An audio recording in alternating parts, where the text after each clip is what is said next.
Wala akong ibang pinangarap kundi US or UK. It's either lang.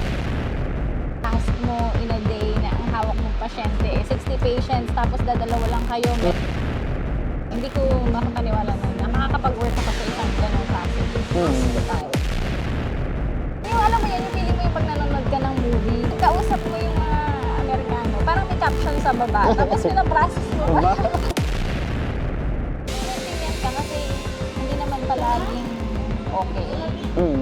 Yung work mo, pwedeng mawala din naman yan. So, Makakalandong natin ng mga taga-Germany din. Gusto din talaga nila mag-transfer sa US. Mare-recommend mo pa din ba talaga na pumunta ng US sa tingin mo?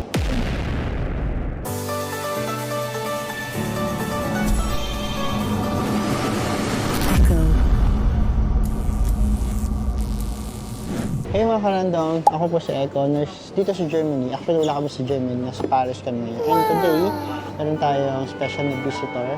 Walang iba ang aking one of my best friends in life. Si Mads. Hi kami na Mads. hi mga Random. ka-random. Saan nga Mads nag-work? From Minnesota, Rochester, Minnesota. Actually, quick background lang. Kami ay magkakaibigan sa UAE, sa Abu Dhabi before. Kailan kayo nag-migrate sa US? 6 years ago, 2019, before mag-pandemic. Oh. So yun talaga yung mo, parang dream mo talaga ng US kahit nung college ka pa lang. Wala akong ibang pinangarap kundi US or UK. It's either lang doon. Pero bakit nag-aim, nag-UAE? Ayun, parang ano lang naman kasi, iba ang pathway sa US and sa UK. Medyo matagal. Instead na mag-antay ka sa Pilipinas, pinakamadaling makalabas ng bansa is either Saudi or UAE. Pero mas pinili ko yung UAE kasi nandun yung kapatid ko. How's the experience being a nurse sa UAE? Okay naman, marami akong natutunan doon. Pero sinuwerte lang din kasi kung na maganda yung mga employers ko. Thankful din. Tsaka maganda yung, basta maganda yung experience ko, maganda yung... Yung experience mo sa UAE na nagamit mo siya sa US ngayon? Oo, kasi yung like sa mga teamwork, mga ganun-ganon. Tsaka yung discarte ba, parang nasanay ka sa kabisihan. Tapos pagdating mo dito, parang, ha? Yun na yun? Parang ganun na ba? Teka, Easy na lang sa'yo. anong area mo sa UAE? Di ba OB? Oo, nag-OB. OB ako nung una, tapos naging female surgical. And then ngayon sa US? Sa US, nung initial kong punta dito is sa long-term care. And then, lumipat ako sa ambulatory, sa infusion center. Sa Pilipinas, ano yung experience mo? Sa Pilipinas, parang kasi sa Pilipinas hasa. Parang gano'n, doon ka mahahasa sa lahat ng magiging... Kailangan talaga ba natin mag-Pilipinas muna experience bago? Siguro advantage mo yun. Mahahasa ka skills mo sa nursing mismo. Yung pakikisama ba? Tapos lahat magiging all-in-one ka, hindi lang pag-take care sa pasyente. Yung critical thinking mo and everything. Management mo sa kung paano mo matatapos yung task mo in a day na ang hawak mong pasyente is 60 patients, tapos dadalawa lang kayo, med-surge. UAE experience, ano yung naging medyo- contribute ng experience na yun sa... Sa UAE, medyo mas okay siya, pero ganun pa rin, hasa ka pa rin. Kasi ang problema, ang kagandahan naman sa UAE kasi, like may mga gamit na siya, like mga infusion pa, mga ganyan. So, mas medyo advanced, pero ganun pa rin, mahahasa ka pa rin kasi iba pa rin yun. Kasi mag-matter naman yung culture. Kasi mag-work ka sa iba't ibang culture ibang setup siya. So, iba yun sa nakasanayan mo na, alam mo yung mga Pilipino lang, mga ganun. Dito, diverse ang magiging pasyente mo. So, hindi lang as nursing, pati yung pakikisama mo sa kapwa mo, staff na hindi Pilipino, pasyente mo na hindi Pilipino, yung culture nila. So, yun. Iko-consider mo siya. So, mahahasa ka naman doon. So, pagdating naman sa US, so, nung na-compare namin siya, parang, madali na siya. Kasi, napagdaanan mo na yung mahihirap Lalo sa US, advanced lahat ng gamit. Tapos, dun sa hospital na pinagtatrabahuan ko, may mga specific team sila for everything. Like, kuwari, may taga-IV, may taga-ganto, ganyan. So, okay. easy-easy na lang sa'yo. So since nabanggit mo yan, ano yung, may culture shock pa ba? Patingin Oo mo. naman. Ano yung mga one of Culture first shock time? sa work. Siguro culture shock pa rin ako sa kai-English. Mga ganyan. Oo, Hirap na hirap pa rin lahat ako naman sumasakit tayo. sa ulo. Oo. Parang mas napapagod ako sa kai-English kaysa sa magtrabaho. Halos pares lang kami dito sa Germany. Yung utak namin ano yung parang napapagod din pag-intindi ng mga German nila. Ngayon sa kanila English din naman. Oo, yung alam mo yun, yung feeling mo yung pag nanonood ka ng movie. Hindi mo masundan? Pagkausap mo yung mga Amerikano, parang may caption sa baba. Tapos pinaprocess mo. Diba? Ganun yung feeling. Totoo ba? Yung taking care of patients. Hindi naman masyadong mahirap. Kasi sanay tayo sa compassionate naman naturally ang mga Pilipino. So, May mga racist ba na so far wala. how do you deal with so far, racism? wala pa naman akong na-experience na racist or something na ano. Siguro may mga pasya or may nasasabi sila pero hindi ko lang minamind. Kasi minsan tinatanong nila ako, are you from ganito? Siguro sa iba parang ma-offend sila pero ako wala Sanay lang naman. naman. Sanay naman na ako. Bakit Kasi sa kanila parang big deal kasi talaga yun. ba? Parang hindi nila basta-basta tinatanong Tatanong. sa'yo. Kasi lalo sa Amerika, masyado silang particular sa ayaw nila ng mga racist. Ganun. So, hindi nagtatanong basta-basta. Celebrate ako ng 5 years dun sa current workplace ko. Sa 5 years mo na yan, ano yung pinaka-highlight ng ng work mo? Ano yung pag-stay mo doon sa hospital mo yun? Siguro, yung mismong company. Kasi kilala siya eh. Kilalang company. Parang nung estudyante ako, Narinig mo siya? nababasa ko lang siya. Tapos, okay. nakikita ko lang siya. Parang blessed lang na hindi ko makapaniwala na makakapag-work ako sa isang ganong klaseng hospital. Para sa'yo, ano ba yung kinakailangan ng isang nurse, isang kabayan, para makapag-work doon sa ganong hospital? Paano mo madedeserve yun? Parang gano'n. Ay, ganun. Hindi naman. Siguro, doon lang ako dinala ni Lord. Totoo ba? Doon lang ako dinala. Hindi, sinwerte lang Hindi, advice. Any advice? Na parang, para makapunta sa magandang sa ganun. Oo.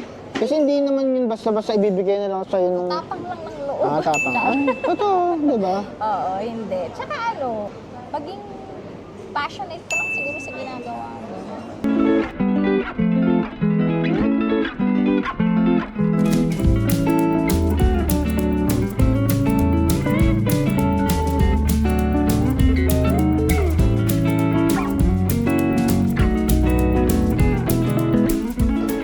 Nung nag-apply ka, doon na ba kagad mismo yung target mo na Tinarget ko siya. Manifest siguro. Manifest. Yun. Manifest and work hard for it. Oo, kasi nasa Minnesota kami. So sabi ko, nandito itong hospital na to.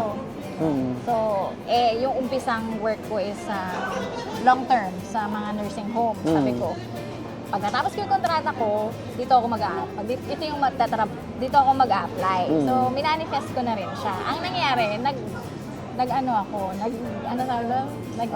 ako ng contract dun sa isa. Tapos nagka-pandemic. So, siguro yung pandemic is a blessing in disguise. So, nag-apply ako doon, natanggap ako. Tapos yun, tuloy-tuloy na. Kaya pala 5 years ka na doon. Satisfied ka naman yun. Ano siya, infusion center. Parang bago din siya sa akin noon. Sabi ko, ano yung infusion center? Sabi ko, tusok-tusok lang to ng bigay-bigay lang to ng gamot. Pero there's more to it naman. Hindi lang siya bigay-bigay gamot. So, madami pa rin improvement. So, in 5 years na yun, ano talaga yung pinaka-natutunan mo when it comes to migrating sa US? Sa panahon na after pandemic at saka panahon ngayon na 2025. Ano yung mga learnings mo and kailangan mo lang maging sigurong resilient sa lahat. Yun. Magiging resilient ka kasi hindi naman palaging okay. Yung work mo, pwedeng mawala din naman yan. So, gawin mo na lang yung best mo para magpabibo ka sa work mo. Ganun. May ganun din pala na parang... Hindi naman. Parang makita lang nila na valuable ka. Valuable ka dun sa team. So, parang hindi ka basta-basta liliwakin. At sa todo naman. Hawak mo pa rin yung, alam mo yun, yung Pilipino ba na, pag Pilipino, o May- quality yung work. Totoo. Oo. So, may share ko lang yung manager namin. Parang tuwa siya sa mga Pilipino. So, initially, ang Pilipino lang sa department namin is, nung una isa lang, tapos dumating ako, tapos naging tatlo. Tapos nung kaming tatlo, nakita nung manager namin ang galing, yung okay yung work namin, contribute kami sa team, ganyan. Ngayon, mga ini-interview niya, puro mga Pilipino Pilipino na? na. No, talaga? Oo. Nice. So yun, nakakatuwa lang din na iba yung trust sa amin. So, at least na-establish namin yung, alam mo yun, hindi naman siya, yung, di ba sabi nila Filipino mafia, ganun. Hindi naman siya mafia, pero at least may maganda na yung nabibuild namin na okay yung reputation ng Pilipino dun sa area. Ano ka na, citizen ka na, diba? Kaya kahirap makuha yung... Hindi naman, kasi mag-aantay ka lang naman ng 5 years, tapos mabayad ka, exam. Ay, ganun lang. May exam din talaga. Exam. Okay. Madali lang naman yun. Mga karandom natin ng mga taga Germany din, gusto din talaga nila mag-transfer sa US. So, ma-recommend mo pa din ba talaga na pumunta ng US sa tingin mo? Depende rin siguro sa goals mo. Depende sa goals mo. Kung tutuusin, madami na kaming na-achieve in span of 6 years. Marami na kaming na-achieve. And maraming challenges. Hindi naman siya perfect. Marami ka pa rin adjustment na like sa mga tax, mga gano'n. Gano'n naman talaga pag nagsisimula. Pero, depende siguro sa lifestyle at goals mo. Kung ano yung goal mo talaga. Pero so far sa amin, ito, nag-work naman siya. Actually, nung first year namin, nung initial namin, nagtatanong, parang naisipan namin, tama bang lumipat kami ng US? Parang nung umpisa namin, kasi sa UAE, di ba, yung mga healthcare, ganyan, free, ganyan. Tapos dito, parang sabi ko, nagbabayad naman tayo ng insurance, bakit magbayad ka pa rin? Tapos ang dami-daming kaltas, ganyan. So pag nakita mo yung paycheck mo, ha? Kalahati na lang. Tapos overtime ka, ha? Kalahati na lang. Parang gano'n. Tapos eventually, nakukuha na namin kung paano i-manage.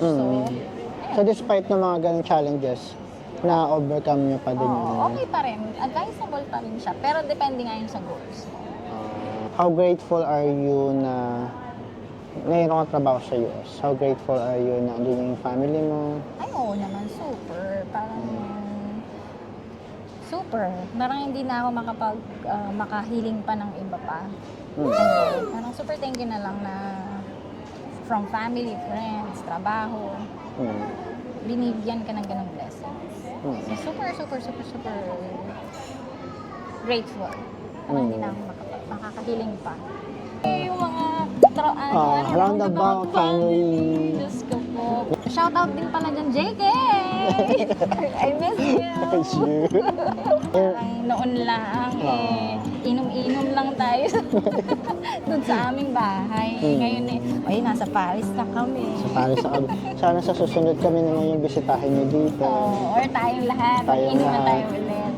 Maganda tayo. Pumunta tayo sa isang lugar dito sa Europe, Switzerland. Naka-Switzerland ka na ba? Hindi pa. Gusto ko din yan. Bucket list. So at least one by one, na ano na namin yung bucket list namin. Diba? Parang pinangarap ko lang kung si Paris. Pero ngayon, napuntahan ko na siya. So yan lang mga karandom. Yan, ano ko ba sasabihin ko? Wala, masaya lang ako nakita kita. Ako din. My friend. Ako din masaya ako. Kasi parang sa sobrang dami na nangyari sa akin, sa kanya, sa lahat. Ang end, dito pa rin kami nakita sa Paris.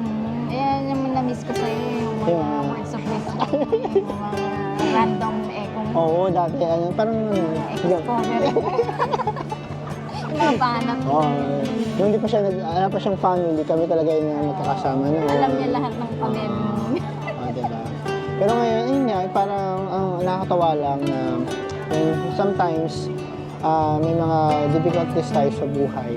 Pero at the end of the day, kung talaga papangarapin mo na umalis sa mga bagay-bagay na hindi naman ka nais-nais, mapupunta tayo sa lugar na dapat doon tayo. Ay, gusto ko yan. Oo, kasi may mga bagay na minsan natakot tayo at saka minsan may mga bagay lubnok na tayo, kalaid doon na lang tayo. Pero kung sisikapin natin na baguhin lahat, i-turn around lang yung mga bagay-bagay, turn into positive yung mga negatives natin. Hindi naman. Alam ko yan, nakataan. Diba? magiging makikita natin yung light at the end of the tunnel. So yun lang po mga ka-random. Thank you guys. Thank you Mads sa pagsama sa atin sa vlog na to. Yun mga ka-random, tulad ng lagi kong sinasabi, hamunin lang tayong panahon. Maraming dahilan para bumangon. Ako po si Echo. Ako si Matt. And remember, stay cute. Bye-bye. Stay cute. Bye. Talaga. Artista na ako. Oh, alis ako na.